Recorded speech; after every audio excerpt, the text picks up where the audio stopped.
اندھیری رات اور سمندر کے بیچ سفر کرتا ایک جہاز، اور اس جہاز میں چند قیدی، اور ان میں ایک شخص ایسا بھی تھا جو کوئی مجرم نہیں تھا۔ وہ ایک عالم تھا، وہ ایک مجاہد تھا، وہ ایک استاد تھا، مگر پھر بھی وہ قید کی طرف جا رہا تھا۔ یہ داستان ہے مولانا حسین احمد مدنی رحمہ اللہ کی زندگی کے بارے میں۔ سید حسین احمد مدنی، حسین احمد مدنی صاحب رحمہ اللہ، مولانا حسین احمد مدنی رحمت اللہ علیہ، مولوی حسین احمد مدنی، مولانا حسین احمد مدنی رحمۃ اللہ علیہ، حسین احمد مدنی رحمۃ اللہ علیہ، مولانا سید حسین احمد مدنی رحمۃ، مولانا حسین احمد صاحب مدنی رحمۃ اللہ علیہ، تو حضرت مولانا حسین مدنی۔ مولانا حسین احمد مدنی دارالعلوم دیوبند کے صدر المدرسین اور جمعیت علماء ہند کے صدر تھے۔ آپ کو شیخ العرب والعجم کے لقب سے جانا جاتا تھا۔ شیخ العرب والعجم حسین احمد صاحب مدنی رحمت اللہ علیہ۔ وہ ایک بڑے عالم، صوفی اور مجاہد بھی تھے۔ آپ کی پیدائش 6 اکتوبر 1879 میں ہوئی۔ آپ کا آبائی گھر ضلع فیض آباد میں تھا۔ ابتدائی تعلیم آپ نے پرائمری اسکول سے حاصل کی تھی۔ تقریباً 14 سال کی عمر میں آپ دارالعلوم دیوبند پہنچے۔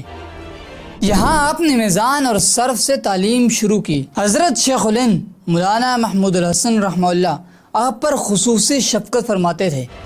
دارالعلوم دیوبند میں تقریباً آپ نے 7 سال گزارے اور مکمل نصاب کی تعلیم حاصل کی۔ تعلیم مکمل کرنے کے بعد آپ اپنے والدین کے ساتھ حجاز روانہ ہو گئے۔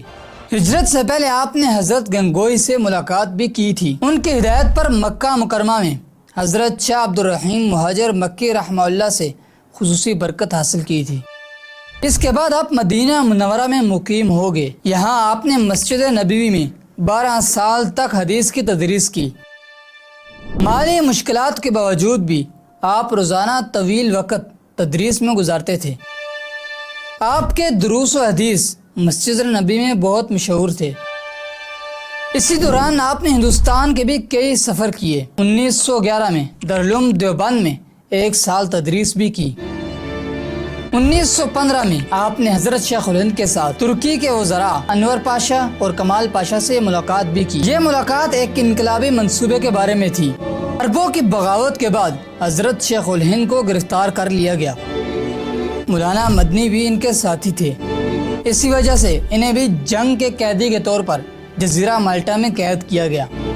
چند سال قید کے بعد 1920 میں انہیں رہائی ملی اور وہ واپس ہندوستان آئے۔ اسی دوران ہندوستان میں تحریک خلافت شروع ہو چکی تھی۔ اس کے بعد مولانا مدنی رحمہ اللہ سیاسی میدان میں سرگرم رہے۔ انہوں نے آزادی کی جدوجہد میں حصہ لیا اور اس دوران کئی بار جیل بھی گئے۔ اپنی زندگی کے تقریباً 8 سال انہوں نے جیل میں گزارے تھے۔ حضرت شیخ الہند کی وفات کے بعد آپ ان کے جانشین بنے۔ انہوں نے جمعیت علماء ہند کے پلیٹ فارم سے قوم و ملت کی خدمت کی۔ 1927 میں مولانا مدنی رحمہ اللہ دارالعلوم دیوبند کے صدر بنے۔ انہوں نے تقریباً 32 سال اس منصب کو سنبھالا۔ اس دوران طلباء کی تعداد میں بہت اضافہ ہوا تھا۔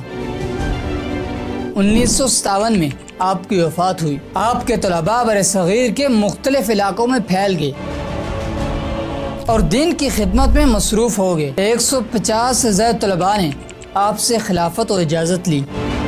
مولانا مدنی کی زندگی علم، قربانی اور استقامت کی بہترین مثال ہے۔